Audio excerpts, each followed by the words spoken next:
What up, y'all? It's CJ Moto, and I'm back. We're back here in the Moto Cave, I guess you want to call it. We got some new hardware up there. We got the first place in Open E-Truggy at the Texas Heat Race, and then third place in E-Buggy, because, you know, Austin Shacklet just wouldn't let me get first. Or his buddy either. I forget his name. Sorry, I forget your damn name. But anyhow, I got second in Open Buggy on the first A-main and third in the second A-main, but I just did so lousy in the second one that it averaged out to third overall. And then E-Truggy was awesome. Man, this thing was running like a dream. I freaking love it.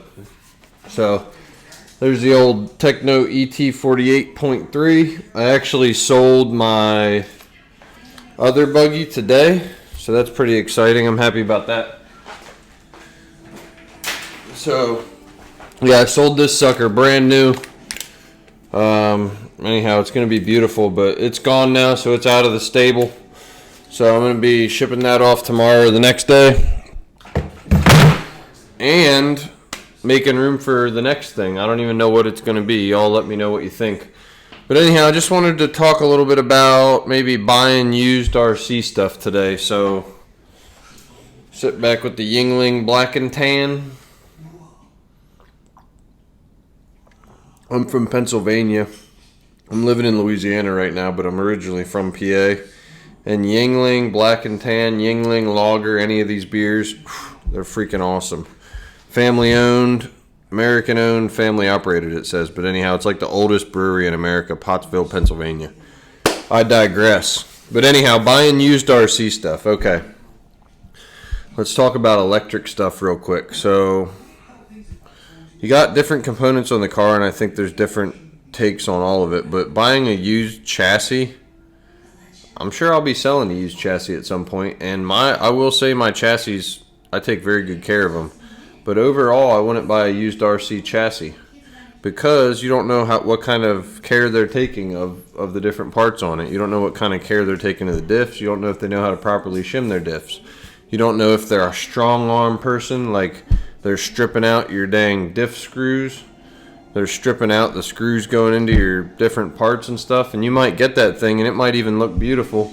Then you get it, and you realize that, 5 screws on it are stripped out. Or you realize that, the spur gear's messed up. Or you realize that they haven't replaced any of the CVDs or the universals. So they're worn out. And before you know it, you might be like, oh, man, I just saved $150. I did so good. And then a month later, you're $200 into buying replacement parts, and you're like, man, that wasn't so great. So chassis, no, I wouldn't do it. Treat yourself. You all heard of that? Treat yourself. Treat yourself to a new chassis. Build it. Enjoy yourself. Know that you're going to get the exact quality that you put into that thing. Techno is going to give you a killer kit. As long as you do a good job building it, you're going to be sleeping well at night, knowing that everything's good. The same thing goes for electronics. You don't know how long the person's ran the motor. The guy that bought my brand new car, now that was a little bit different because, I just built that car and it's never hit the track. It's fresh. I mean, you can see the bottom of it. Look at that. That's fine. Sorry. That's fine. But electronics, I even told the guy, I told him I recommend MKS servos. I love them. The 550, the 599, best in the business, best on the market in my opinion. But even a servo, don't buy a used servo. If you find a really nice servo and the guy says, oh, I got this servo, look at this, and you're saving 20, 30 bucks, 40 bucks, whatever, why do you think that person, if that servo is so amazing, why are they wanting to sell it? If it was such an amazing servo, unless they're getting out of the hobby or some type of extenuating circumstances that you can actually verify, because if they just sell you, oh, money's hard up, they might tell that to everybody they ever sell anything to. You don't know what's going on with it. Why would they be selling that servo? It was so amazing. If it works perfectly, if it doesn't have the jitters, you know what I mean? Protec jitters, you know what I'm saying? Don't buy a Protec servo, by the way. Jitters. Buy MKS, in my opinion, but buy a new servo. Motor, same thing. You don't know what kind of shape it's in. Electronic speed control, you don't know what kind of shape it's in. Why is someone selling this used equipment? Just ask yourself that. Don't ask the seller, because it's obvious they're going to tell you what, they think you want to hear, what's going to sell the product.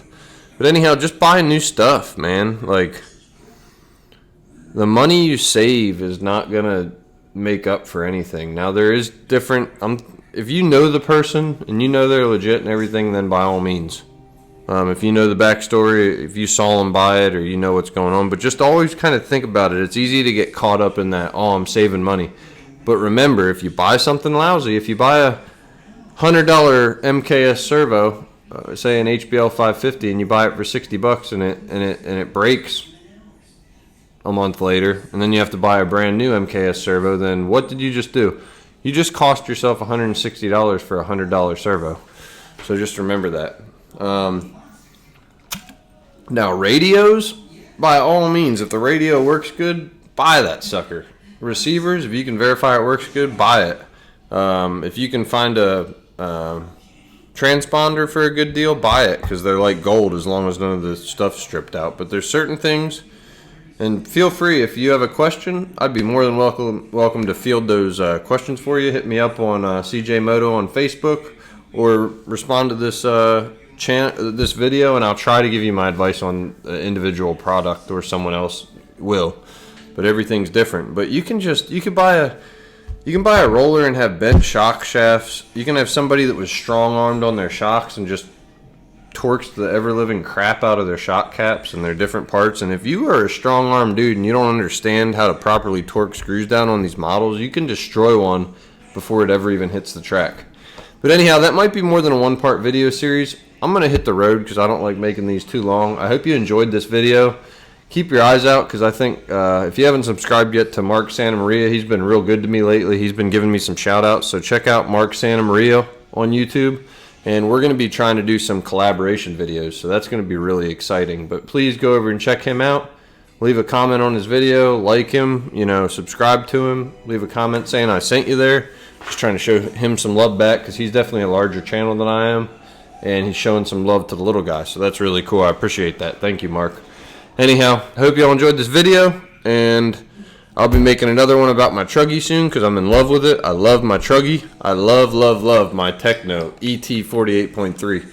Get you one. If you want to get into this hobby, get yourself an electric Truggy, man. Get into it. I'm trying to spread that class. We're going to make it. You're going to make Truggy. We're going to make E-Truggy great again. I might even get a hat made. Anyhow, I'll catch y'all later. I might make another video after another beer or two, so keep your eyes out. Please subscribe to my channel. Share it with your friends, and we're going to be doing some awesome giveaways in the near future. CJ Moto out.